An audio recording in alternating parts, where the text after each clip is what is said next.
सहाबी रसूल गए एक दिन दिहाड़ी लान, कम ना लभा, दिहाड़ी ना लभी, वापस आ गए। आके अपनी बीवी ने शाम के टाइम कहन लगे कि भलीए कोई खान पीन का इंतजाम कर, कोई खाने पीने का। तो बीवी भी नेक सी, अकलमंद सी, बाशाऊर सी। उन्हें हथ बन के अर्ज की कि सरताज वजह यह वे कि तुहानू पता वे कि घर खाण वास्ते कोई चीज़ मौजूद, कोई चीज़ घर खाण वास्ते मौजूद नहीं। अगर मौजूद होंदी तो तुहाडे आन तो पहले ही मैं खाना तैयार करके ते तुहानू मैं पेश कर देना सी।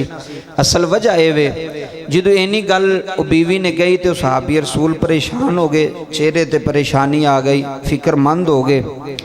जो बीवी ने वेख्या कि मेरा खामद टेंशन लै गया, फिक्र करन लग पिया, सोचन लग पिया, तो बीवी अकलमंद सी ना, बाशाऊर सी, उन्हें नाल ही ना सहाबी रसूल ने कहा कि वेखो गल है वे कि असी जो मर्जी भी करिए होंदा ओ वे जो अल्लाह चाहता है, जो अल्लाह चाहता है वो होंदा है, जो रब चाहता है वो होंदा है, जो बंदा चाहता है वो नहीं हो सकता।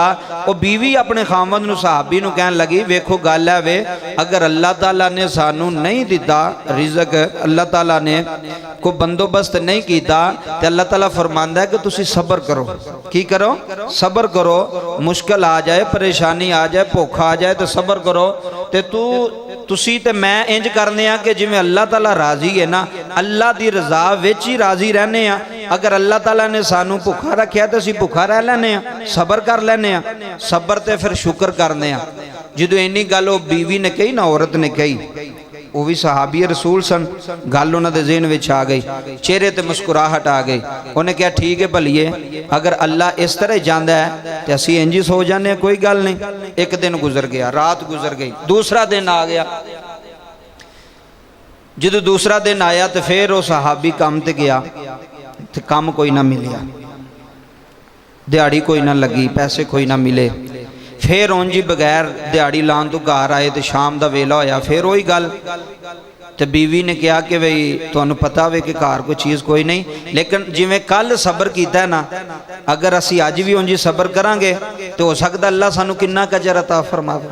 वेखो कि ईमान, मर्द का ईमान जड़ा ना, अगर औरत नेक होवे, ठीक होवे तो ईमान नू डोलन नहीं देंदी। अगर औरत अकलमंद होवे, बाशाऊर होवे, फरमा बरदार होवे, उन्हें वही गल की। उन्हें कहा जिवें कल असी सबर किया सी, कोई गल नहीं दिहाड़ी नहीं लगी ते कोई गल नहीं, पैसे नहीं आए थे, जे तुसी भुखे हो तो मैं भी तुहाडे नाल ही भुखी रवांगी। अगर तुसी खाना खाओगे तो मैं खाना खावांगी, अगर तुसी भुखे रहोगे तो मैं भी उस तरह ही भुखी रवांगी। तो बर्दाश्त करो, तो सबर करो, तो सबर ते शुक्र अदा करो। 2 रातां गुजर गईयां, कुछ नहीं खादा। एन जी मियाँ बीवी सहाबी रसूल की गल सुना रहे हैं, नबी पाक दे दौर दी। जो तीसरा दिन होया ना तो हुण बीवी ने सोचिया बई 2 दिन हो गए ने तो मैं बड़ियां तसल्लियां दित्तियां ने अपने बंदे नूं, अपने खामद नूं, ते बड़ा सबर वाल भी किया है, कुरान पाक भी दसिया, नबी पाक दी हदीस भी दसी है। तो 2 दिन हो गए ने सानू सबर करदे, अल्लाह का शुक्र अदा करदे, कोई चीज़ खाधी पीती नहीं। हुण तीसरा दिन है तो जदों सहाबी रसूल घरों निकले ना दिहाड़ी लाण वास्ते, तो आ वेख्यो वो जिहड़ी औरत सी ना सहाबी रसूल दी, वो उन्होंने बाहर वाले दरवाजे तक छड्डण आई। और औरत दा खामद नूं बाहर वाले दरवाजे तक अलविदा करना ये नबी पाक दी सुन्नत है। ए सुन्नत जे नबी पाक ने फरमाया कि औरत बाहर वाले दरवाजे तक अपने खामद नूं अलविदा करे तो अच्छे लफ्ज़ां नाल करे। ऐ नहीं मुँह बना के गालां कढ़ियां, जा दफा हो के मर जाके जिथे मर्जी जा, मैनू कोई नहीं पता। ऐसियां भी बदजुबान औरतां होंदियां ना। हजूर ने फरमाया कि बाहर वाले दरवाजे तक खामद नूं अच्छे लहजे नाल, अच्छे चेहरे नाल, अच्छी बोल चाल नाल अलविदा करना की है? सुन्नत है। वो सहाबी रसूल सुन्नत नूं अदा करने वास्ते जो दरवाजे तक गई, हजूर का फरमान सी। ते बहुत वड्डी गल है और बहुत वड्डा जुमला समझदार बंदियां वास्ते, बाशाऊर बंदियां वास्ते, अक्लमंद बंदियां वास्ते। अपने खामन के सामने हथ बन के कहन लगी 2 दिन हो गए ने, ना कुछ तुसां खादा है ते ना कुछ मैं खादा है, ते अज तीसरा दिन हो सकता है कि मेरी मुहब्बत पिछे तुसी, मेरी बीवी ने कुछ नहीं खादा, तुसी गलत कदम नहीं चुकना। अज भावें दिहाड़ी लगे तो भावें ना लगे, हराम दा लुकमा घर लैके नहीं आना। सुभान अल्लाह। हराम दा पैसा ये सहाबी रसूल दी बीवी कह रही है कि हराम दा एक लुकमा भी तुसां घर नहीं लैके आना, क्यों असी भुखे रह लवांगे, हराम नहीं खावांगे। असी भुखे रह लवांगे, किसी दा हक नहीं खावांगे। असी भुखे रह लवांगे, असी 2 नंबरी करके पैसा लिया के उदा खाना पका के नहीं खावांगे। बहुत वड्डी बात है। अज बुढ़ियां की आंदियां जा भावें मंग के लिया, सानू की जिथों मर्जी लिया, चलाना नहीं निज़ाम। बच्चे तेरे ने, घर तेरा, सारा कुछ तेरा, जो करना तू करना। लेकिन उस बीबी दा अकीदा वेखो, उस औरत दा तकवा वेखो, ओदी फर्मा बरदारी वेखो। तीसरा दिन ने खादा कुछ नहीं ते अपने खामद नूं की भी कहंदी है कि हराम दिहाड़ी लगे तो पवे ना लगे, 2 नंबरी नहीं। इथों बुढ़ी आंदी कोई गल नहीं, चोरी होंदी है ते कर, डकैती होंदी है ते कर, किसी नूं लुट, किसी नूं मार, जो मर्जी कर, पैसे लैके आने नहीं, राशन लैके आना ही, खाण पीन का समान लैके आना, सानू कोई पता नहीं। लेकिन जड़ियाँ तकवे वालियां औरतां होंदियां ने, जड़ियाँ ईमान वालियां, इस्लाम वालियां होंदियां ने, वो कहंदियां ने भुखा भी रह लवांगे लेकिन हराम दा लुकमा अपने पेट विच नहीं जान देवांगे। सुभान अल्लाह, बहुत वड्डी बात है।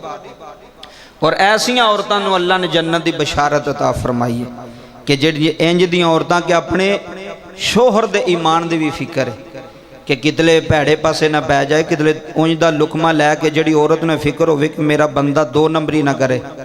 अगर जुआ खेड के पैसे लैके आया, औरत का काम है मुँह तो मारे, जा दफा जिथे मर्जी लै जा, यह पैसे मैं बच्चों नहीं खवाने, यह हराम दा पैसा है, ये हराम दा लुकमा है। हराम दा लुकमा मैं अपने घर लैके आ ही नहीं सकती ते ना खवा सकनी अपने बच्चों ने। अगों मर्द नूं भी पता होवे, उन्होंने भी कन्न होण कि मैं पैसे घर लैके नहीं जाने हराम दे। ते जे एक बारी 5000 जुवे का दिता तो बुढ़ी आख्या ठीक है कल फिर जावी 10 होर लैके आवी।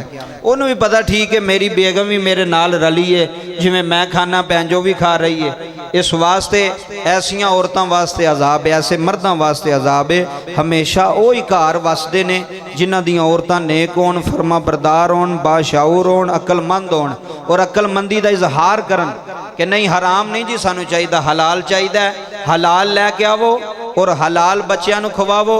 और जेड़े अपनी औलाद नूं हलाल कमांदे ने उन्हां दे फिर बच्चे भी फरमा बरदार होंदे, उन्हां दी औलाद भी नेक होंदी है, उन्हां दी औलाद भी फरमा बरदार होंदी है। अपने बाप दी भी अपनी मां दी भी फरमा बरदार होंदी है। जेड़े 2 नंबर काम ना करन, किसी दा हक ना खाण, किसी ना ज्यादती करके पैसा ना लियाण, किसी ना जुल्म करके पैसा अपने घर ना लियाण, उन्हां दी औलाद फरमा बरदार होंदी है।